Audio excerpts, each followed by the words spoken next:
সুপ্রিয় শ্রোতা, কথা মানবী ইউটিউব চ্যানেলে আপনাদের সকলকে স্বাগত জানাচ্ছি। আমি আইরিন অন্না চলে এলাম নতুন আরও একটি উপন্যাস নিয়ে। আমাদের এবারের নিবেদন হুমায়ুন আহমেদের লেখা অত্যন্ত জনপ্রিয় এবং বিখ্যাত একটি উপন্যাস দেবী। আজ প্রথম পর্ব। মাঝরাতের দিকে রানুর ঘুম ভেঙে গেল। তার মনে হলো ছাদে কে যেন হাঁটছে। সাধারণ মানুষের হাঁটা নয়, পা টেনে টেনে হাঁটা। সে ভয়ার্ত গলায় ডাকল, এই এই। আনিসের ঘুম ভাঙল না। বাইরে টিপটিপ করে বৃষ্টি পড়ছে, অল্প অল্প বাতাস। বাতাসে জাম গাছের পাতায় অদ্ভুত এক রকমের শব্দ উঠছে। রানু আবার ডাকল, এই একটু ওঠো না, এই। কি হয়েছে? কে যেন ছাদে হাঁটছে।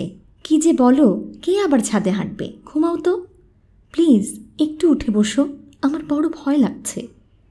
আনিস উঠে বসল। প্রবল বর্ষণ শুরু হলো এই সময়ে। ঝমঝম করে বৃষ্টি। জানালার পর্দা বাতাসে পতপত করে উঠতে লাগল। রানু হঠাৎ দেখল জানালার শিক ধরে খালি গায়ে একটি রোগামতো মানুষ দাঁড়িয়ে আছে। মানুষটির দুই হাতই অসম্ভব লম্বা। রানু ফিসফিস করে বলল, ওখানে কে? কোথায় কে? ওই যে জানালায়। আহ, কি যে ঝামেলা করো, নারকেল গাছের ছায়া পড়েছে। একটু বাতিটা জ্বালাও না। রানু, তুমি ঘুমোও তো। আনিস শোবার উপক্রম করতেই ছাদে বেশ কয়েকবার থপথপ শব্দ হলো, যেন কেউ একজন ছাদে লাফাচ্ছে। রানু চমকে উঠে বলল, কিসের শব্দ হচ্ছে? বানর। এ জায়গায় বানর আছে। কালই তো দেখলে ছাদে লাফালাফি করছিল। আমার বড় ভয় করছে। একটু উঠে গিয়ে বাতি জ্বালাও না, পায়ে পড়ি তোমার। আনিস বাতি জ্বালালো। ঘড়িতে বাজে 1:30। ছাদে আর কোনো শব্দ শোনা যাচ্ছে না। তবু রানুর ভয় কমল না। সে কেঁপে কেঁপে উঠতে লাগল। আনিস বিরক্ত স্বরে বলল, এরকম করছো কেন? কেন জানি অন্যরকম লাগছে আমার। একটা খুব খারাপ স্বপ্ন দেখেছি। কি স্বপ্ন? দেখলাম আমি যেন। কথার মাঝখানে হঠাৎ রানু থেমে গেল। কে যেন হাসছে, ভারী গলায় হাসছে। রানু কাঁপা স্বরে বলল, হাসির শব্দ শুনতে পাচ্ছ? কে যেন হাসছে। কে আবার হাসবে? বানরের শব্দ, কিংবা কেউ হয়তো জেগে উঠেছে দোতলায়। আনিস লক্ষ্য করল রানু খুব ঘামছে, চোখ মুখ রক্তশূন্য। বালিশের নিচ থেকে সিগারেটের প্যাকেট বের করল। দেশলাই জ্বালাতে জ্বালাতে বলল, কি স্বপ্ন দেখছিলে? দিনের বেলা বলবো। কি যে সব কুসংস্কার তোমাদের, এখনও ভয় লাগছে? হ্যাঁ, ভয়টা কিসের? চোর ডাকাতের না ভূতের? বুঝতে পারছি না। ঠিক আছে, বাতি জ্বালানোই থাক। বাতি জ্বালিয়েই ঘুমাবো আজকে। এখন বলো দেখি, কি স্বপ্ন দেখলে? দিনের বেলা বলবো। আহ, বলো না, বললেই ভয় কেটে যাবে। রানু আনিসের বাঁ হাত শক্ত করে চেপে ধরল। থেমে থেমে বলল, দেখলাম একটা ঘরে আমি শুয়ে আছি। একটা বেঁটে লোক এসে ঢুকলো। তারপর দেখলাম সে আমার শাড়ি টেনে খুলে ফেলার চেষ্টা করছে। আনিস শব্দ করে হাসল। রানু বলল, হাসছো কেন? হাসবো না? এটা কি একটা ভয় পাওয়ার স্বপ্ন? তুমি তো সবটা শোনোনি। সবটা শুনতে হবে না, পরে কি হবে তা আমার জানা। তুমি যা দেখেছ তা হচ্ছে একটা সেক্সুয়াল ফ্যান্টাসি। যুবক যুবতীরা এরকম স্বপ্ন প্রায়ই দেখে। আমি দেখি না, তুমিও দেখো, মনে থাকে না তোমার। আমি স্বপ্ন খুব কম দেখি। যা দেখি তা সব সময় সত্যি হয়। তোমাকে তো বলেছি অনেকবার। আনিস চুপ করে রইল। রানু এই কথাটি প্রায়ই বলে। বিয়ের রাতে প্রথমবার বলেছিল। আনিস সেবারও হেসেছে। রানু অবাক হয়ে বলেছে, আপনি আমার কথা বিশ্বাস করলেন না? না না, আমি আপনার গা ছুঁয়ে বলছি, বিশ্বাস করুন আমার কথা। রানু এমনভাবে বলল যেন আনিসের বিশ্বাসের ওপর অনেক কিছু নির্ভর করছে। আনিস শেষ পর্যন্ত হাসি মুখে বলল, ঠিক আছে, বিশ্বাস করলাম। এখন দয়া করে আপনি আপনি করবে না।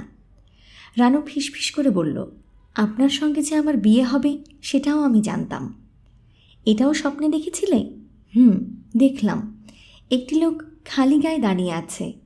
তার পেটের কাছে একটা মস্ত কাটা দাগ। লোকটিকে দেখেই মনে হলো এর সঙ্গে আমার বিয়ে হবে। আমি তাকে বললাম, কেটেছে কিভাবে? আপনি বললেন, সাইকেল থেকে পড়ে গিয়ে ব্যথা পেয়েছিলাম। আনিস সে রাতে দীর্ঘক্ষণ কোনো কথা বলতে পারেনি। তার পেটে একটা কাটা দাগ সত্যি সত্যি আছে। এই মেয়েটির সেটা জানবার কথা নয়, তবে সাইকেল থেকে পড়ে গিয়ে কাটেনি, জাম গাছ থেকে পিছলে পড়ে কেটেছে। ব্যাপারটা কাকতালীয়, বলাই বাহুল্য। মাঝে মাঝে এমন দু একটা জিনিস খুব মিলে যায়, তবু কোথায় যেন একটা ক্ষীণ অস্বস্তি থাকে। বাইরে খুব বৃষ্টি বাড়ছে, ঝড়টর হবে বোধ হয়। শো শো আওয়াজ হচ্ছে জানালায়। একটা কাজ ভাঙা, শীত শীত করছে। রানু, চলো ঘুমিয়ে পড়ি। সিগারেট শেষ হয়েছে। বিছানায় ওঠা মাত্র প্রবল শব্দে বিদ্যুৎ চমকালো। বাতি চলে গেল সঙ্গে সঙ্গে। শুধু এ অঞ্চল নয়, সমস্ত ঢাকাই বোধ করি অন্ধকার হয়ে গেল। আনিস বলল, ভয় লাগছে রানু? হ্যাঁ। আচ্ছা, হাসির গল্প টল্প করো, এতে ভয় কমে যায়। বলো একটা গল্প। তুমি বলো। আনিস দীর্ঘ সময় নিয়ে একজন পাদ্রী ও 3টি ইহুদি ও 3টি মেয়ের গল্প বলল। গল্পের এক পর্যায়ে শ্রোতাকে জিজ্ঞেস করতে হয়, পাদ্রী তখন কি বলল? এর উত্তরটি হচ্ছে 5 লাইন, কিন্তু কিচ্ছু জিজ্ঞেস করল না রানু। সে কি শুনছে না? আনিস ডাকল, এই রানু, এই। রানু কথা বলল না। বাতাসের ঝাপটায় সশব্দে জানালার একটি পাল্লা খুলে গেল। আনিস বন্ধ করবার জন্য উঠে দাঁড়াতেই রানু তাকে জড়িয়ে ধরে কাপা গলায় বলল, তুমি যেও না, খবরদার যেও না। কি আশ্চর্য, কেন? একটা কিছু জানালার ওপাশে দাঁড়িয়ে আছে। কি যে বলো, প্লিজ প্লিজ। রানু কেঁদে ফেলল। ফোঁপাতে ফোঁপাতে বলল, তুমি গন্ধ পাচ্ছ না? কিসের গন্ধ? কর্পূরের গন্ধের মতো গন্ধ। এটা কি মনের ভুল? সূক্ষ্ম একটা গন্ধ যেন পাওয়া যাচ্ছে ঘরে। ঝনঝন করে আরেকটা কাজ ভাঙল। রানু বলল, ওই জিনিসটা হাসছে, শুনতে পাচ্ছ না? বৃষ্টির শব্দ ছাড়া আনিস কিছু শুনতে পেল না। তুমি বসো তো, আমি হারিকেন জ্বালাচ্ছি। না, তুমি আমাকে ধরে বসে থাকো। আনিস অস্বস্তির সঙ্গে বলল, তুমি ওই জানালাটার দিকে আর তাকিও না তো। আনিস লক্ষ্য করল রানু থরথর করে কাঁপছে, ওর গায়ের উত্তাপও বাড়ছে। রানুকে সাহস দেবার জন্য সে বলল, কোনো দোয়া টোয়া পড়লে লাভ হবে? আয়াতুল কুরসি জানি আমি, আয়াতুল কুরসি পড়ব? রানু জবাব দিল না। তার চোখ বড় বড় হয়ে উঠেছে। মুখ দিয়ে ফেনা ভাঙছে নাকি? শ্বাস ফেলছে টেনে টেনে। এই রানু, এই। কোনোই সাড়া নেই। আনিস হারিকেন জ্বালালো। রান্নাঘর থেকে খুটখুট শব্দ আসছে। ইঁদুর, এতে কোনো সন্দেহ নেই, তবু কেন জানি ভালো লাগছে না। আনিস বারান্দায় এসে ডাকল, রহমান সাহেব, ও রহমান সাহেব। রহমান সাহেব বোধহয় জেগেই ছিলেন, সঙ্গে সঙ্গে বের হলেন। কি ব্যাপার? আমার স্ত্রী অসুস্থ হয়ে পড়েছে। কি হয়েছে? বুঝতে পারছি না। হাসপাতালে নিতে হবে নাকি? বুঝতে পারছি না। আপনি যান, আমি আসছি, এক্ষুনি আসছি। আনিস ঘরে ফিরে গেল। মনের ভুল, নিঃসন্দেহে মনের ভুল। আনিসের মনে হলো সে ঘরের ভেতর গিয়ে দাঁড়ানো মাত্র কেউ একজন যেন দরজার আড়ালে সরে পড়ল। রোগা লম্বা একটা মানুষ। আনিস ডাকল, রানু। রানু তৎক্ষণাৎ সাড়া দিল, কি? ইলেকট্রিসিটি চলে এলো তখনই। তার কিছুক্ষণের মধ্যেই রহমান সাহেব এসে উপস্থিত হলেন। উদ্বিগ্ন স্বরে বললেন, এখন কেমন অবস্থা? রানু অবাক হয়ে বলল, কিসের অবস্থা? কি হয়েছে? রহমান সাহেব অবাক হয়ে তাকালেন। আনিস বলল, তোমার শরীর খারাপ করেছিল, তাই ওকে ডেকেছিলাম। এখন কেমন লাগছে? ভালো। রানু উঠে বসল। রহমান সাহেবের দিকে তাকিয়ে মৃদু স্বরে বলল, এখন আমি ভালো। রহমান সাহেব তবু মিনিট 10 বসলেন। আনিস বলল, আপনি কি ছাদে দাপাদাপি শুনেছেন? সে তো রোজই শুনি, বাদরের উৎপাত। আমিও তাই ভাবছিলাম, খুব জ্বালাতন করে। দিনে দুপুরে ঘর থেকে খাবার দাবার নিয়ে যায়। তাই নাকি? জি, নতুন এসেছেন তো, কয়েকদিন যাক, টের পাবেন। বাড়িওয়ালাকে বলেছিলাম গ্রিল দিতে, তা দেবে না। আপনার সঙ্গে দেখা হলে আপনিও বলবেন, সবাই মিলে চেপে ধরতে হবে। জি, আমি বলবো। আপনি কি চা খাবেন 1 কাপ? আরে না না, এই রাত 2:30টার সময় চা খাবো নাকি? কি যে বলেন। উঠি ভাই, কোনো অসুবিধা হলে ডাকবেন। ভদ্রলোক উঠে পড়লেন। রানু চাপা স্বরে বলল, এই রাত দুপুরে ভদ্রলোককে ডেকে আনলে কেন? কি মনে করলেন উনি? তুমি যা শুরু করেছিলে, ভয় পেয়েই ভদ্রলোককে ডাকলাম। কি করেছিলাম আমি? অনেক কাণ্ড করেছ। এখন তুমি কেমন সেটা বলো। ভালো? কী রকম ভালো? বেশ ভালো। ভয় লাগছে না আর? না। রানু বিছানা থেকে নেমে পড়ল। সে বেশ সহজ ও স্বাভাবিক, ভয়ের কোনো চিহ্নও নেই চোখে মুখে। শাড়ি কোমরে জড়িয়ে ঘরের পানি সরাবার ব্যবস্থা করছে। সকালে যা করবার করবে, এখন এসব রাখো তো।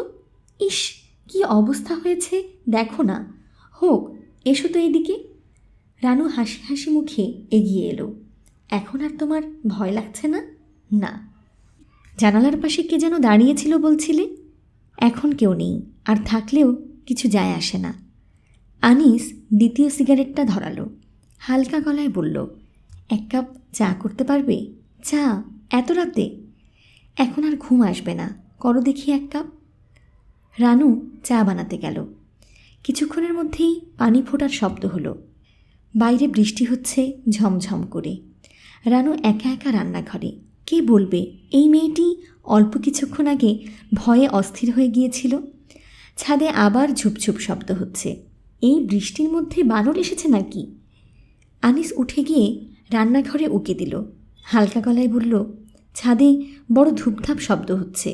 রানু জবাব দিল না। আনিস বলল, এই বাড়িটা ছেড়ে দেব। সস্তায় এরকম বাড়ি আর পাবে না।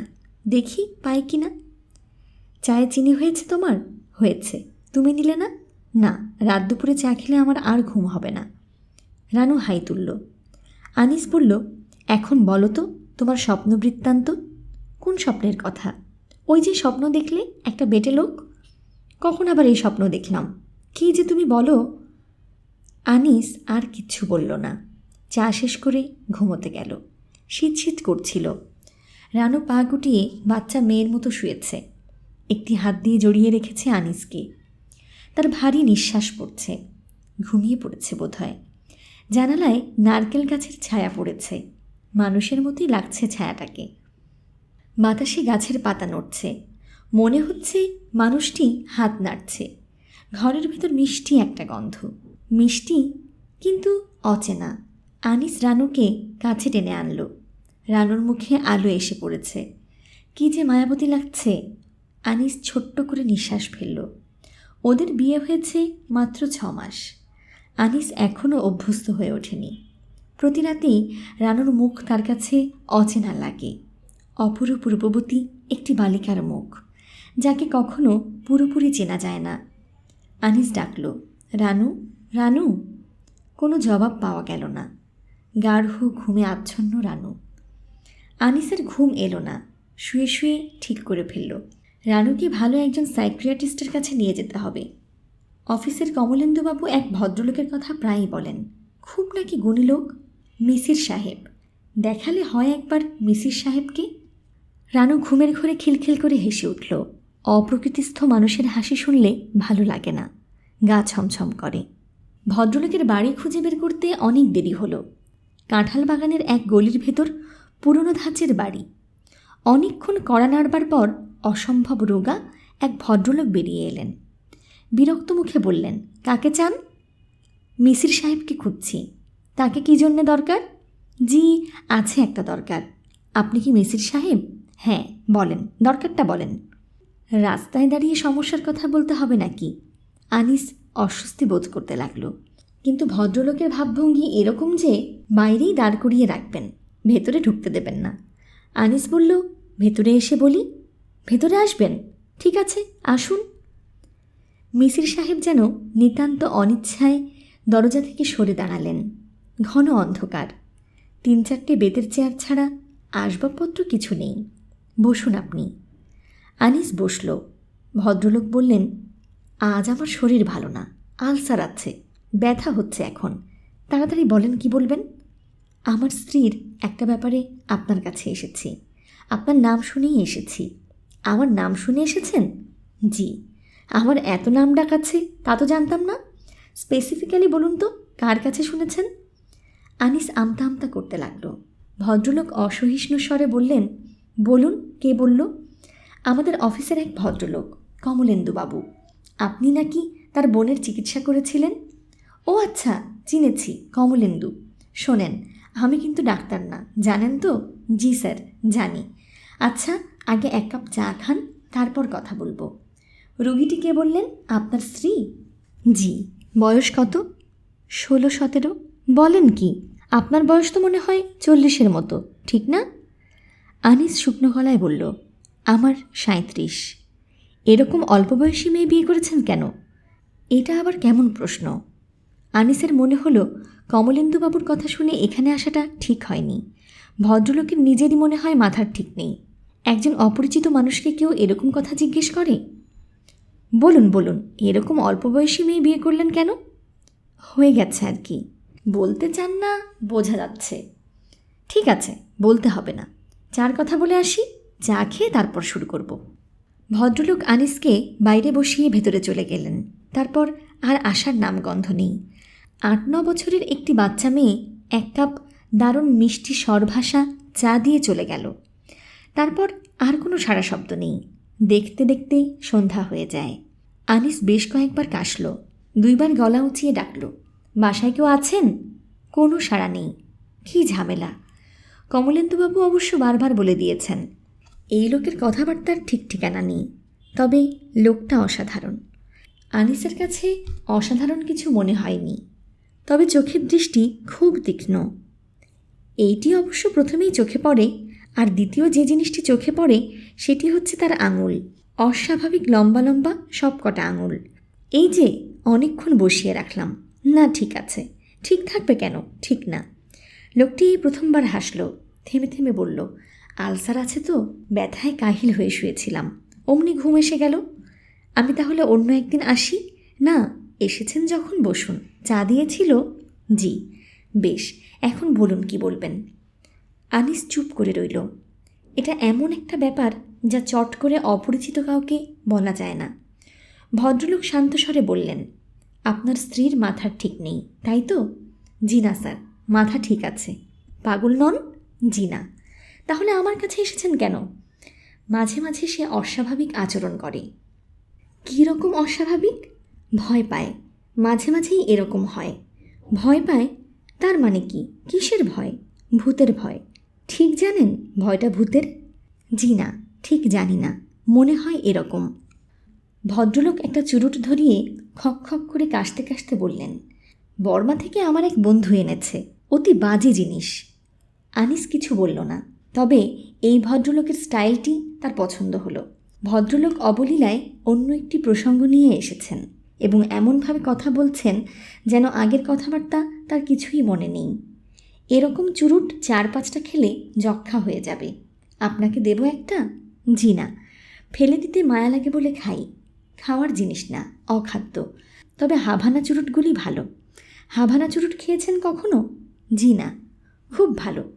মাঝে মাঝে আমার এক বন্ধু আমাকে দিয়ে যায়। ভদ্রলোক চুরুটে টান দিয়ে আবার ঘর কাঁপিয়ে কাশতে লাগলেন। কাশি থামতেই বললেন, এখন আমি আপনাকে কয়েকটা প্রশ্ন করব, যথাযথ জবাব দেবেন। জি আচ্ছা। প্রথম প্রশ্ন, আপনার স্ত্রী কি সুন্দরী? জি। বেশ সুন্দরী? জি। আপনার স্ত্রী কখন ভয় পান, রাতে না দিনে? সাধারণত রাতে, তবে একবার দুপুরে ভয় পেয়েছিল। ভয়টা কী রকম সেটা বলেন। মনে হয় কিছু একটা দেখে। সববার একই জিনিস দেখেন না এক একবার এক এক রকম? এটা আমি ঠিক বলতে পারছি না। এই সময় কি তিনি কোনো রকম গন্ধ পান? আমি ঠিক বলতে পারছি না।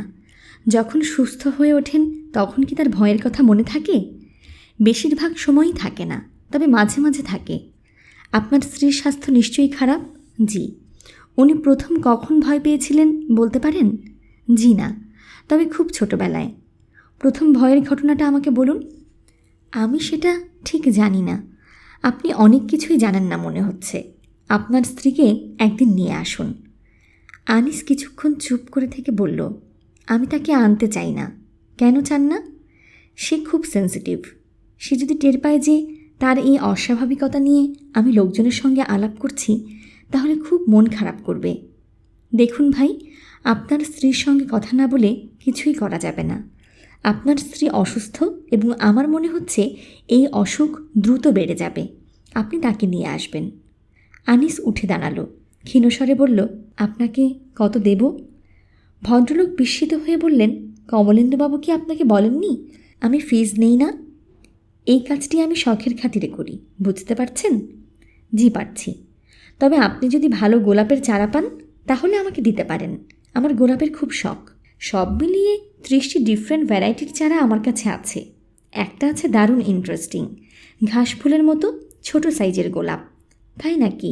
জি, ওরা বলে মাইক্রো রোজ, হল্যান্ডের গোলাপ, কড়া গন্ধ। দেখবেন? আরেক দিন দেখব, আজ দেরি হয়ে গেছে। আমার স্ত্রী একা থাকে। ও তাই নাকি? শোনেন, একা তাকে রাখবেন না, কখনো যেন মেয়েটি একা না থাকে, এটা খুবই জরুরি। রাস্তায় নেমে আনিসের মন খারাপ হয়ে গেল। খামোখা সময় নষ্ট। লোকটি তেমন কিছু জানে না। কমলেন্দুবাবু যেসব আধ্যাত্মিক শক্তিরক্তির কথা বলেছেন সেসব মনে হয় নেহাতি গালগপ্প। তবে লোকটির কথাবার্তা বেশ ফোর্সফুল। রানুকে বুঝিয়ে সুঝিয়ে একবার এনে দেখালে হয়, ক্ষতি তো কিছু নেই। তাছাড়া ভদ্রলোক খুব সম্ভবত ফেলনাও নন, ক্লিনিক্যাল সাইকিয়াট্রির টিচার। একেবারে কিছু না জেনে তো কেউ মাস্টারি করে না, কিছু নিশ্চয়ই জানেন। মানুষের চেহারা দেখে কিছু অনুমান করাটাও ঠিক নয়। আনিস অফিসে চলে গেলে রানুর খুব একলা লাগে। কিছুই করার থাকে না। গোছানো আলনা আবার নতুন করে গোছায়। বসার ঘরের বেতের সোফা ঝাড়ন দিয়ে ঝাড়ে। শোবার মেঝে ভেজা ন্যাকড়া দিয়ে মুছতে মুছতে চকচকে করে ফেলে। তবু সময় কাটে না। এক সময় তেতলার বারান্দায় গিয়ে বসে। এ বাড়ির ছোট বারান্দাটি তার খুব পছন্দ। গ্রিল দেওয়া বারান্দাটি গোলাকার। এখানে বসে অনেক দূর পর্যন্ত দেখা যায়। সামনেই একটা মেয়েদের স্কুল। টিফিন টাইমে মেয়েগুলোর কাণ্ড কারখানা দেখতে এমন মজা লাগে। রানু প্রায় সারা দুপুর বারান্দাতেই বসে থাকে। একা একা ঘরে বসে থাকতে ভালো লাগে না। কেমন যেন নিঃশ্বাস বন্ধ হয়ে আসে। একটু যেন ভয় ভয়ও লাগে। অবশ্য যখন দুপুর গড়িয়ে বিকেল নামতে থাকে তখন ভয় ভয় ভাবটা কমে যায়। বিকেলবেলা বাড়িওয়ালার মেয়ে দুটি তাদের ভেতরের দিকের বাগানে বসে মজা করে চা খায়। চা খেতে খেতে দুইজনেই খুব হাসাহাসি করে। এক একদিন ওদের বাবাও সঙ্গে বসেন। রানুর দেখতে বেশ লাগে। ছোট মেয়েটির সঙ্গে রানুর কিছুদিন আগে আলাপ হয়েছিল। বেশ মেয়েটি, খুব স্মার্ট, দেখতেও সুন্দর। একদিন দুপুরে রানু বারান্দায় এসে বসেছে। মেয়েটি এসে উপস্থিত, মুখে চাপা হাসি, হাতে কি একটা বই। এসেই বলল, আপনাকে একটা কথা জিজ্ঞাসা করতে এসেছি। কি কথা? আপনি সারাদিন বারান্দায় বসে থাকেন কেন? সারাদিন কোথায়, দুপুরবেলায় বসি। কিছু করার নেই তো, একা একা লাগে। তা ঠিক, বসবো আপনার এখানে? আজ আমি কলেজে যাইনি, বোটানি প্র্যাকটিক্যাল ছিল আজকে। মেয়েটি খুব সহজভাবে বসল। ঘণ্টাখানেকের মধ্যে এক গাদা কথা বলল। তারপর যাওয়ার সময় হঠাৎ বলল, আরেকটা কথা জিজ্ঞেস করব? করো। আপনি এত সুন্দর কেন? যে আমার চেয়েও সুন্দরী তাকে আমার ভালো লাগে না। রানু কি বলবে ভেবে পেল না। মেয়েটি হাসতে হাসতে বলল, আমাদের ক্লাসের মেয়েদের কি ধারণা জানেন? তাদের ধারণা আমি হচ্ছি বাংলাদেশের সবচেয়ে সুন্দরী মহিলা। ওদের একদিন এনে আপনাকে দেখিয়ে দেব। ঠিক আছে, দিও। আরেকটু বসো। চা খাবে? না, চা আমি বেশি খাই না। বেশি চা খেলে গায়ের রং ময়লা হয়ে যায়। মেয়েটি যেমন হুট করে এসেছিল তেমনি হুট করে নিচে নেমে গেল। বেশ লাগলো রানুর। নতুন বাসাটা তার ভালোই লাগছে। পুরনো ঢাকায় হলেও বেশ নিরিবিলি। মালিবাগের বাসাটার মতন নয়।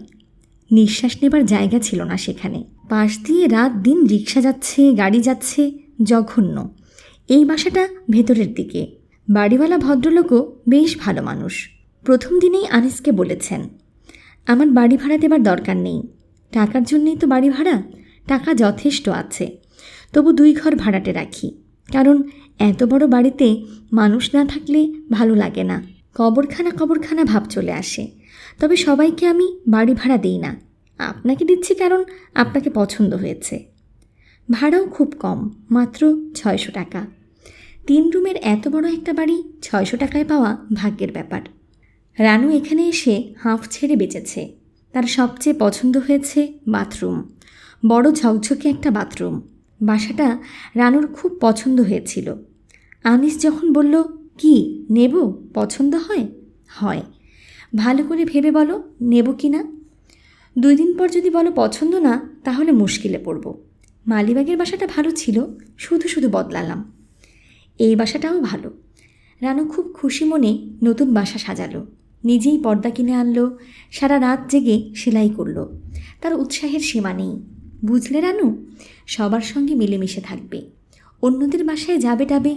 একা একা থাকার অভ্যাসটা ভালো না। যাবে তো? যাব। একা থাকলেই মানুষের মধ্যে নানান রকম প্রবলেম দেখা যায়, বুঝলে। সব ভাড়াটেদের সঙ্গে খাতির রাখবে। ভাড়াটে তো মাত্র একজন, ওই ওনার বাসাতেই যাবে, বাড়িওয়ালার বাসায়ও যাবে। আচ্ছা, যাব। রানু অবশ্য যায়নি কোথাও, তার ভালো লাগে না। অন্যদের মতো সে কারোর সঙ্গে সহজভাবে মিশতে পারে না। অন্যদের সামনে কেমন যেন আড়ষ্ট লাগে।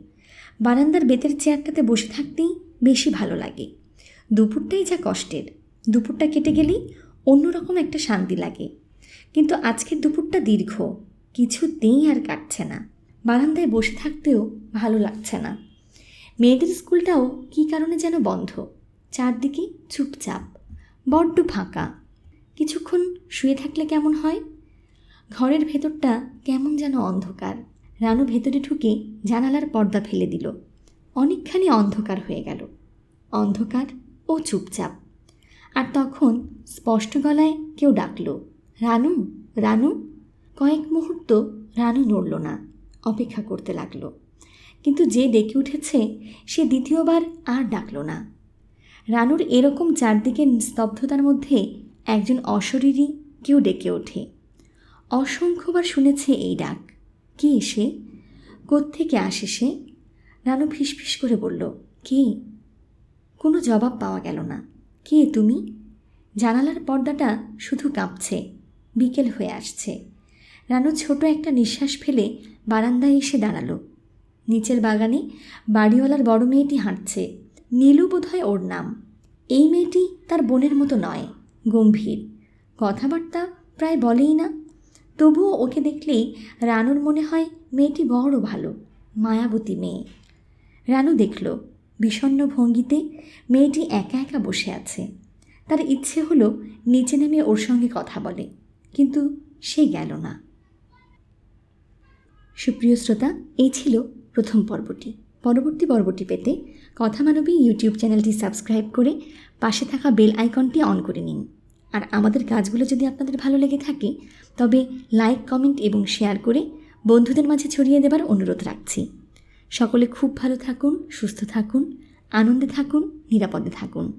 নিজের জন্যে বাঁচুন, নিজের আপন মানুষদের জন্যে বাঁচুন। অনেক অনেক শুভকামনা জানিয়ে আজকের মতো এখানেই বিদায় নিচ্ছি।